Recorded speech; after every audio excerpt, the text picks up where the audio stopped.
കുട്ടികളെ, നാളെയാണ് നമ്മുടെ ചിത്രരചനാ മത്സരം. ഓരോരുത്തരും ഓരോ ഷേപ്പ് സെലക്ട് ചെയ്യണം. ആ സെലക്ട് ചെയ്ത ഷേപ്പ് കൊണ്ടായിരിക്കണം നിങ്ങൾ ചിത്രം വരയ്ക്കേണ്ടത്. ഏറ്റവും നല്ല ചിത്രത്തിന് സമ്മാനവുമുണ്ട്. അപ്പോൾ എല്ലാവരും റെഡിയല്ലേ? ഞാൻ സമചതുരം എടുക്കുന്നു. സമചതുരത്തിലുള്ള ചിത്രം ഞാൻ വരയ്ക്കും. എന്നാ ഞാൻ ദീർഘചതുരം എടുക്കും. എന്നോടാ കളി. ദീർഘചതുരത്തിലുള്ള ചിത്രം ഞാൻ വരയ്ക്കും. എന്നാൽ ഞാൻ ഓവൽ ഷേപ്പിൽ ചിത്രം വരയ്ക്കാം. മതി ബാക്കി നാളെ. അപ്പൊ all the best. See you tomorrow. എല്ലാവർക്കും ഓരോ ഷേപ്പ് കിട്ടി. ഞാൻ എന്ത് ഷേപ്പിൽ വരയ്ക്കും? ആലോചിച്ചിട്ട് ഒരു എത്തും പിടിയും കിട്ടുന്നില്ലല്ലോ.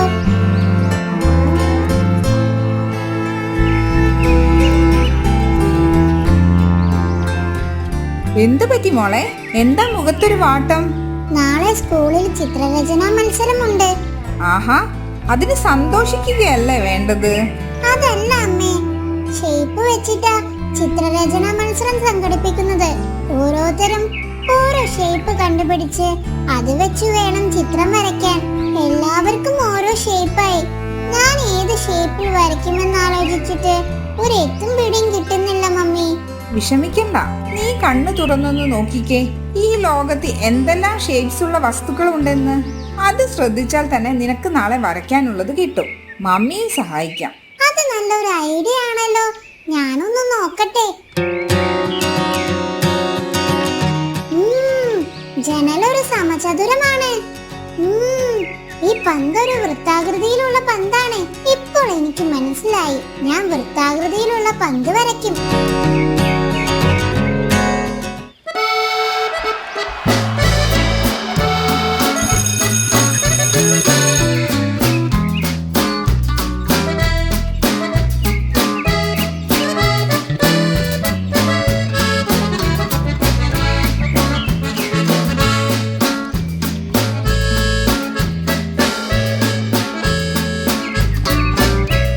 കുട്ടികളെ, നിങ്ങളുടെ ചിത്രങ്ങൾ വളരെ നന്നായിട്ടുണ്ട്.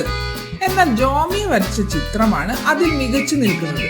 കണ്ടില്ലേ, അവൾ വൃത്താകൃതിയിലുള്ള ഒരു ഫുൾ ചിത്രം തന്നെ വരച്ചു. അതുകൊണ്ട് തന്നെ the first prize goes to Jomiya.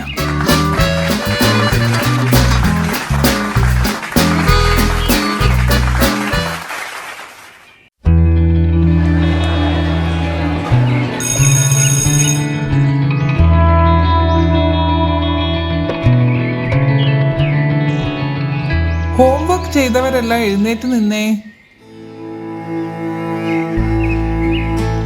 എന്തു പറ്റി ജോമിയ?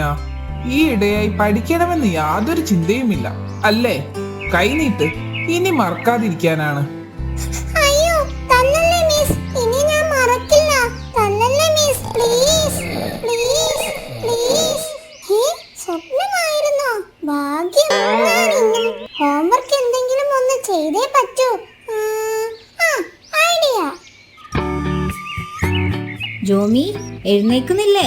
സ്കൂളിൽ പോകേണ്ടേ നിനക്ക്? നേരം വൈകിട്ടോ? വയ്യമ്മേ, സുഖമില്ല. വല്ലാതെ ക്ഷീണം. പനി വരുന്നുണ്ടോ എന്നൊരു സംശയം. അതെങ്ങനെയാ? കുട എടുക്കാൻ പറഞ്ഞാ എടുക്കില്ല. മഴ കൊണ്ടുവരും, പിന്നെ പനി പിടിക്കില്ലേ? നിൽക്ക്, ഞാൻ മരുന്നെടുത്തു വരാം. അങ്ങനെ ആ ഐഡിയ ഫലിച്ചു. അപ്പൊ ഇന്നും ഹോംവർക്ക് ചെയ്യണ്ട, സ്കൂളിലും പോകണ്ട. ജോമി, ഈ മരുന്ന് വേഗം കുടിക്ക്. നാളെയെങ്കിലും സ്കൂളിൽ പോകണമെങ്കിൽ ഇത് കുടിക്കണം. എന്നാലേ പനി മാറുകയുള്ളൂ. സാരമില്ല, കുറച്ചു നേരം കിടന്നോ. ഒന്ന് വിയർത്താൽ ശരിയാവും. അമ്മയൊന്ന് ഉഷാന്റിന്റെ വീട് വരെ പോയിട്ട് വരാം കേട്ടോ. എന്തൊരു കയ്പാ മരുന്നിന്. സാരമില്ല, എന്റെ ഐഡിയ ആയി പോയില്ലേ. എന്തായാലും ഹോംവർക്കിൽ നിന്ന് രക്ഷപ്പെട്ടല്ലോ. ഇനി സുഖമായി ഉറങ്ങാം. അയ്യോ അമ്മേ, എനിക്ക് വയറുവേദനിക്കുന്നേ. അയ്യോ, പനിയുണ്ടെന്ന് വെറുതെ പറഞ്ഞ് കുടിച്ച മരുന്ന് കൊണ്ടാണോ ഇനി വയറുവേദന? അമ്മേ, ഇനി ഇപ്പോൾ എന്ത് ചെയ്യും? അമ്മയാണെങ്കിൽ ഇവിടെയില്ല. അമ്മയോട് ഇനി വയറുവേദനയുടെ കാര്യം കൂടി പറഞ്ഞാൽ ഡോക്ടറെ അടുത്ത് കൊണ്ടുപോകും. അപ്പോൾ എല്ലാ കള്ളവും വിളിച്ചിട്ടാവും. അത് വേണ്ട. ഇനി ഇപ്പോൾ എന്ത് ചെയ്യും? ഐഡിയ. ഡാഡി വയറുവേദന വരുമ്പോൾ കുടിക്കുന്ന ഒരു മരുന്നുണ്ട്, അതെടുത്ത് കുടിക്കാം. യെസ്, ഇത് തന്നെ. അമ്മ വരുന്നതിന് മുന്നേ ഈ മരുന്നെടുത്ത് കഴിക്കാം. ജോമി, എന്താണ് ഡാഡിയുടെ മെഡിസിൻ ബോക്സിൽ? അത് ഒന്നുമില്ല അമ്മേ. ജോമി നോക്ക്, മരുന്ന് നിനക്ക് കളിക്കാനുള്ളതല്ല, അസുഖം വരുമ്പോൾ കഴിക്കാനുള്ളതാണ്. അതും കുട്ടികൾക്കും മുതിർന്നവർക്കും അതിലെ മരുന്നിന്റെ അളവ് കൂടിയും കുറഞ്ഞിരിക്കും. മുതിർന്നവരുടെ മരുന്ന് കുട്ടികളും കുട്ടികളുടെ മരുന്ന് മുതിർന്നവരും ഡോക്ടറുടെ സമ്മതമില്ലാതെ കഴിക്കാൻ പാടില്ല. സോറി മമ്മി, ഞാൻ ഓവർക്ക് ചെയ്യാൻ മടിച്ചിട്ട് പണി അഭിനയിച്ചതായിരുന്നു. സാരമില്ല, പോട്ടെ. ഇനി ശ്രദ്ധിക്കണം. വാ, നമുക്ക് ഒരുമിച്ച് ഹോംവർക്ക് ചെയ്യാം. അമ്മ പറഞ്ഞു തരാം.